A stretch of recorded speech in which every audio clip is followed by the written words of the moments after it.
विचार करा जरा. एका बाजूला आहे एक अवाढव्य बलाढ्य साम्राज्य आणि दुसऱ्या बाजूला एक उगवता योद्धा राजा. आज आपण मराठ्यांच्या इतिहासातील अशाच एका निर्णायक क्षणाबद्दल बोलणार आहोत. ही कहाणी आहे रणनीतीची, त्यागाची आणि अतुलनीय शौर्याची. पण खरंच एका योद्ध्याच्या शौर्यामध्ये इतकी ताकद असू शकते का की तो अख्ख्या साम्राज्याचं भवितव्य बदलू शकेल? हाच प्रश्न या संपूर्ण कथेच्या केंद्रस्थानी आहे. चला तर मग या प्रश्नाचं उत्तर शोधायला निघूया इतिहासाच्या पानांमध्ये, एका अशा नाट्यमय पर्वात जी आपल्याला थक्क करून सोडेल. आता बघा, प्रत्येक मोठ्या संघर्षाची सुरुवात कुठून होते? एका लहानशा ठिणगीतून, नाही का? याही कहाणीत तसंच झालं. ती ठिणगी होती एका धाडसी हल्ल्याची, एका अशा हल्ल्याची ज्याने मुघल सम्राट औरंगजेबाला अक्षरशः संतापाने लालबुंद केलं होतं. पाहूया नेमकं काय घडलं होतं. तर ही ठिणगी होती शिवाजी महाराजांनी सुरतेवर केलेल्या हल्ल्याची. आता सुरत म्हणजे काय, तर मुघलांचं सगळ्यात श्रीमंत बंदर. पण हा हल्ला फक्त लुटीसाठी नव्हता, हा एक जबरदस्त धोरणात्मक डाव होता. हो, महाराजांनी प्रचंड संपत्ती मिळवली, पण त्याच वेळी त्यांनी एक गोष्ट स्पष्ट केली: सामान्य माणसाला, नागरिकांना कोणताही त्रास दिला नाही. यातून त्यांनी दाखवून दिलं की त्यांचं स्वराज्य हे न्यायावर उभं आहे. आता विचार करा, औरंगजेबासाठी हा फक्त पैशाचा फटका नव्हता. नाही, ही त्याच्या प्रतिष्ठेला लागलेली आग होती. त्याच्या नाकाखाली येऊन कोणीतरी असं काही करतंय हे त्याला सहनच झालं नाही. तो इतका संतापला की त्याने शपथ घेतली की ह्या मराठा साम्राज्याला मुळापासून उखडून फेकून देईन. आणि मग काय, इथूनच एका भयंकर मोठ्या आक्रमणाची तयारी सुरू झाली. आता हे जे युद्धरूपी महानाट्य घडणार होतं, त्यात काही प्रमुख पात्र होती. प्रत्येकाची भूमिका ठरलेली होती. बघा, एकीकडे होता शक्तिशाली मुघल सम्राट औरंगजेब. त्याला साथ द्यायला होता त्याचा सगळ्यात अनुभवी सेनापती मिर्झा राजे जयसिंग, आणि त्यांच्यासोबत होता एक निर्दयी कमांडर दिलेर खान. तर दुसरीकडे होते आपले धोरणी छत्रपती शिवाजी महाराज आणि त्यांचे एक शूर किल्लेदार मुरारबाजी देशपांडे. या सगळ्यांच्या निर्णयांवरच या युद्धाचं भवितव्य ठरणार होतं. तर आता सगळी जुळवाजुळव झाली होती. रणांगणही निश्चित झालं होतं आणि ते होतं पुरंदरचा किल्ला. हो, याच किल्ल्यावर दोन साम्राज्यांची ताकद एकमेकांना भिडणार होती आणि याच ठिकाणी या युद्धाचा निकाल लागणार होता. मिर्झा राजे जयसिंग आणि दिलेर खानाच्या नेतृत्वाखाली जणू काही मुघल सैन्याचा महासागरच स्वराज्यावर चालून आला होता.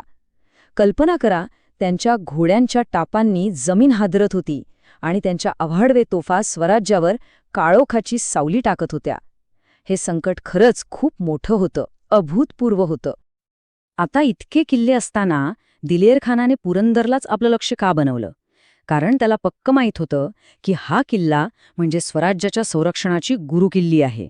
जोपर्यंत पुरंदर मराठ्यांच्या हातात आहे, तोपर्यंत शिवाजी महाराजांना हरवणं जवळजवळ अशक्यच आहे.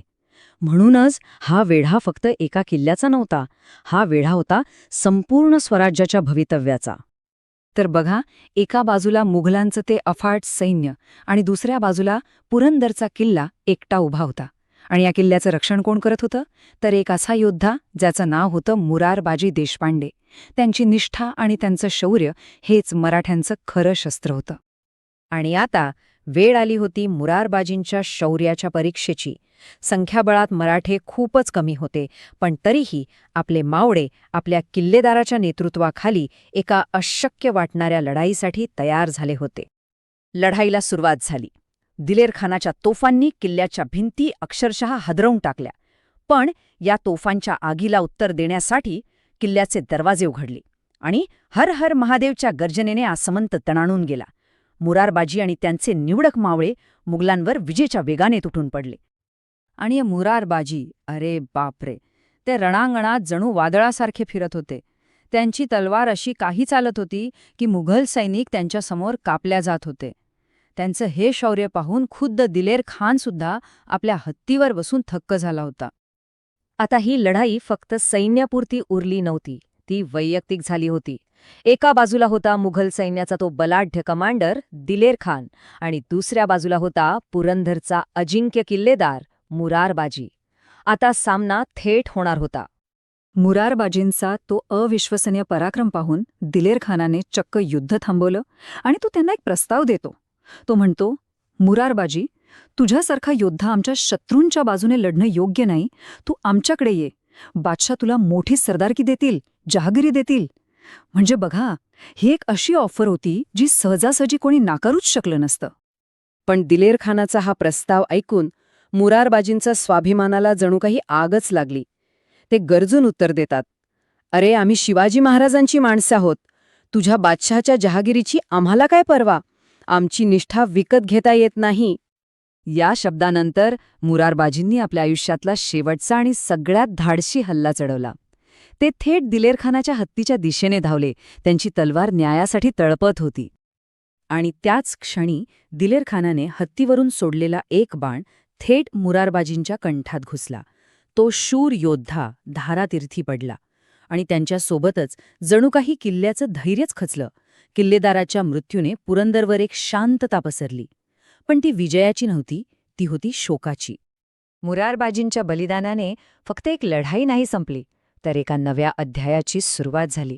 आता शिवराजे महाराजांसमोर एक असा पेचप्रसंग उभा राहिला होता जिथे फक्त शौर्य कामी येणार नव्हतं, इथे धोरणाला जास्त महत्त्व होतं.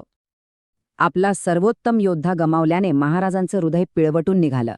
त्यांच्या लक्षात आलं की शौर्याच्या जोरावर काही लढाया जिंकता येतील, पण एवढ्या मोठ्या मुघल सैन्याविरुद्ध संपूर्ण युद्ध जिंकता येणार नाही. एक एक किल्ला वाचवण्यासाठी हजारो मावळ्यांचे प्राण गमावणं त्यांना पटत नव्हतं.